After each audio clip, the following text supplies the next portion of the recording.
Ang 3rd District ng Cagayan ay binubuo po ng 6 na municipalities at isang city po. Ang Amulong, Enrile, Igig, Peña Blanca, Solana, Tuaw, at saka Tuguegarao City.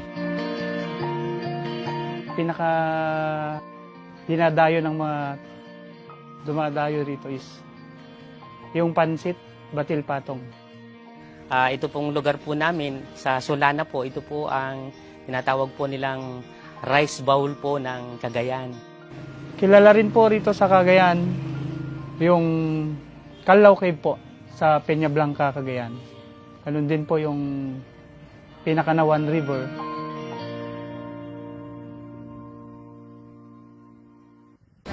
Yung edad siya ngayon, kumusta ang maintenance mo? Michael C. Kabawatan. Isa po akong registered nurse at nagtatrabaho po ako under sa Department of Health. Helen Abel, kasalukuyang nagtatrabaho dito sa Police Regional Office 2 bilang isang non-uniform personnel. Gilbert De Leon, nagtatrabaho sa isang pawn shop remittance na kilala sa Pilipinas. Arman po ang usual po na tawag po nila sa akin. Ako po ay electrical engineer po by profession. Basilia T. Turingan. Taga Magalalag East po ako. Tinutulungan ko po yung mga apo ko dahil meron po silang konting negosyo, pansiteria. Rogelio Baligod, barbershop po ang pinagkakakitaan ko. Martin Kabawatan, magsasaka po ang pinag-aabalaan ko ngayon. Glyza Arasta.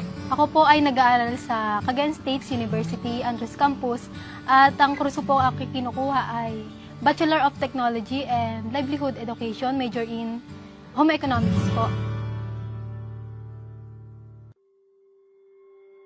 Yung magulang ko ay talagang original na Katoliko. Yun po ang kinagisnan ko po na reliyon. Mula pagkabata ako po yung Katoliko. Tapos nung nag-asawa na po ako, nang dahil sa pastor ng born again yung bayaw ko, naakay po nila ako. Ako po ay ipinanganak po na Katoliko. Isa po akong Katoliko. Unang-una po yung Katoliko. Tapos, lumipat po ako sa Church of Christ, sa Born Again po. Tapos nung hindi pa po ako nakontento, nung lumipat na po kami dito sa Cagayan, ay may nag-mission po sa amin dun sa lugar namin na Pentecostal po. Ako po ay pinanganak na Katoliko. Katolik po ang mga magulang ko, kaya yun po ang kinagisnan ko pong relihiyon. Dati po akong Katoliko.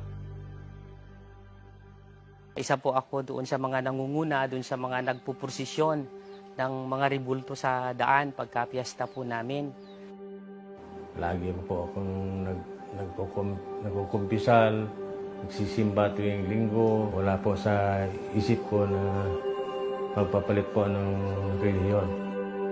Kapag nadadaanan ko po yung simbahan po ng Katoliko, nagsa-sign of the cross po ako kasi po, feeling ko ligtas na po ako, ganun po, nakapag-pray na po ako. Tapos yung rosaryo po, kapag hawak-hawak ko po yun, parang safe na rin po. Noon po, nasa isip ko na kahit anong religion ay maliligtas po.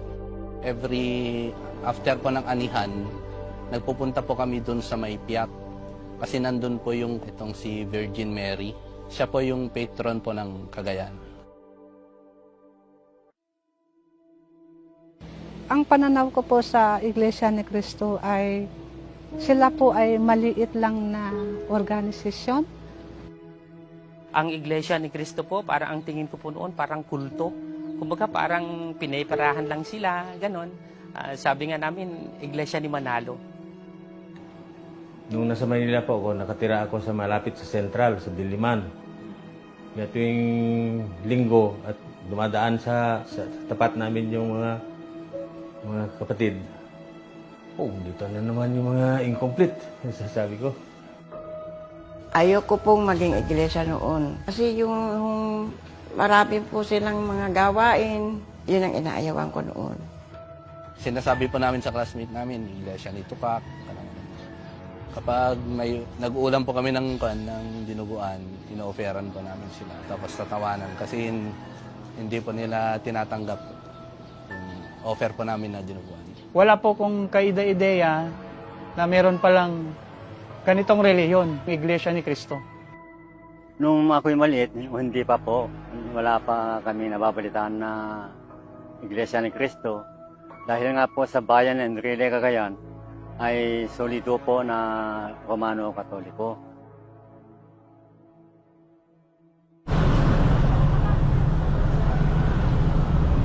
Yung kuya ko po na Iglesia ni Cristo, inaakay niya po ako na mag-Iglesia ni Cristo. Lagi ko pong sinasambit sa kuya ko na wala po akong panahon at hinahadlangan po din ako ng aking asawa po. Doon sa kainan namin na restaurant, may mga kapatid doon na nagtatrabaho. Tapos siyempre, tuwing kakain kami, gano'n. Hanggang sa inaanyayahan ako sa pamahayag, gano'n. Pumunta ako ng Maynila. Itong kapatid ko po, PD sa Biluna. Tapos sabi niya, ate, alam ko, oo, born again ka. Pero subukan mo lang makinig.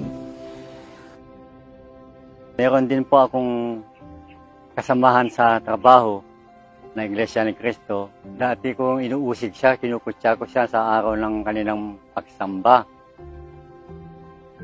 Saka ko lang po nalaman o nagka-ideya tungkol sa Iglesia ni Cristo nung ako po ay maanyayahang makinig sa doktrina.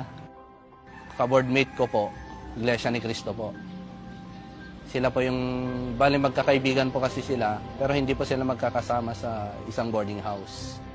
Yung pinakamatanda po, si Kuya Alex, siya po yung nag-invite po sa amin na dumalo sa pamamahayag po sa may Karitan. Meron pong pamamahayag na isasagawa po sa Tuguegarao City. Kami po ay nasa liblib po kasi na barangay. May libreng sasakyan po, kaya nakipagsakay na rin din po ako. Wala po akong layunin na mag-iglesia. Ang aking layunin lamang sa pagsama po doon sa sinasabi nilang pamamahayag ay para makapasyal po sa Tuguegarao City po.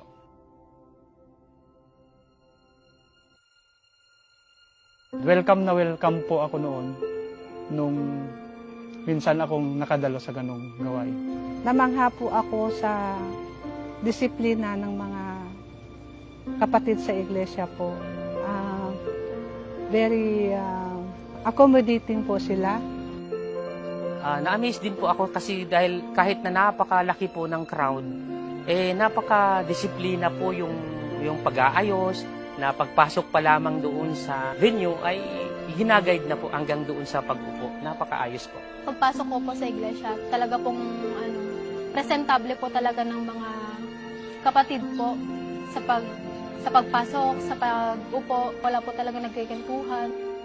Pagpasok po, nilubutan po ako kasi unang nakita po mga awit po eh. Sa atin po parang anghel. Kasi first time ko pong makakita ng ganun kasi sa simbahan po, wala pong ganun. Tapos mayroon man ng choir pero hindi ganun katindi kapag pagdating sa iglesia. Marinig ko na po yung mga awit, hindi ko po mapigilan yung pagluha ko. Damang-dama ko po yung Holy Spirit. Ang pagkakaiba po sa Katoliko is pag nag-preach po ang pari ay puro experience ang sinasabi po nila. Samantala sa iglesia po ay ang lahat ng mga sinasabi po nila ay galing po sa Biblia po. Lahat po ng sinasabi nila binabasa sa Biblia, nagaling sa Biblia. Hindi yung sarili nilang pagkahulugan ba? Inuunawa ko po yung mga teksto. Tapos ako po, lagi ako may dalang small na nang-jot down po ako ng mga verses. Tapos pagdating ko po sa Bible, may Bible po ako. Binabasa ko po sa bahay. turning point ko po sa pagpasok po sa Iglesia ni Cristo ay yung kasagutan doon sa aking tanong na Iglesia ni Cristo lamang ang maliligtas. Pero napatunayan ko doon sa aking pakikinig at pagsusuri na totoo nga ang Iglesia ni Cristo lamang ang maliligtas. Gusto ko pong maligtas at makamit po ang buhay na walang hanggan, na yun po ay matamo po natin sa pagdating ng araw ng paghuhukom. Ang naging turning point ko po ay ang nakasulat sa talatang Gawa 20:28. Malinaw po doon na ang Iglesia ni Cristo ang tinubos. Pag tinubos, tiyak na maliligtas pagdating ng araw ng paghuhukom. Doon ko na po nalaman lahat na isa lang po talaga ang tunay na Diyos at tunay na paglilingkod. Sapagkat hindi nanggagaling sa kanilang opinion yung kanilang mga sinasabi, kundi tanong-sagot lang po sa pamagitan ng banal na kasulatan po. Kaya doon akong lalong nagpumibay hanggang po sa sinabihan ko yung aking may bahay na, "Ma, ako po ay aanit sa Iglesia ni Cristo dahil nandito po ang kaligtasan ng aking hinahanap." Ang turning point ko po, bakit ako umanib sa Iglesia ni Cristo, ay ang malaking pagkakaiba sa mga turo at aral na napakinggan ko, na natanim ng malalim sa aking puso at kaisipan, na siyang dapat kong sundin at lakaran upang tanggapin ng Panginoong Diyos at ng ating Panginoong Jesucristo ang mga paglilingkod ko po sa Kanya. Dahil po sa purong aral po mula sa Biblia na narinig ko po, yun po ang kumumbinsi po sa akin para umanib sa Iglesia ni Cristo po.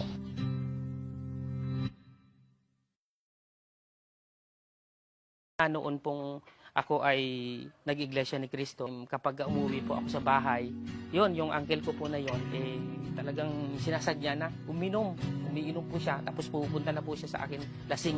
Tapos sabi niya, "Arman, nasaan ka? Wala kang alam, dumbbell ka," sabi niya sa akin.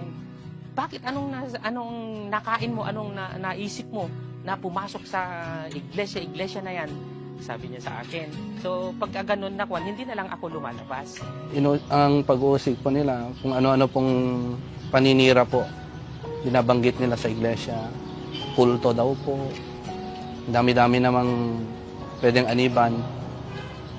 Bakit iglesia pa? Mas pipiliin pa daw nila na naging masama akong tao kaysa umanib sa iglesia. Kasi yung kapatid ko, asawa po ng pastor. Sabi sa akin, "Para kang baboy. Pinaliguan ka na namin, tapos lumub ka pa ulit sa putik," sabi niya. "Huwag niyo akong usigin kako. Dahil hindi naman kayo magliligtas sa akin." Nung pag-uwi ko dito, pinapasimba po nila ako. Kaya sabi ko, sige, hindi na ako uuwi. Sabi ko. Yun ang usig sa akin, iglesia na rin ngayon. Ako po ay nabautismohan noong October 25, 2008. October 30, 1985. Nabautismohan po ako noong June 19, 2021, doon po sa may Caritan, Tuguegarao City po. August 21, 1989. March taong 1994 po.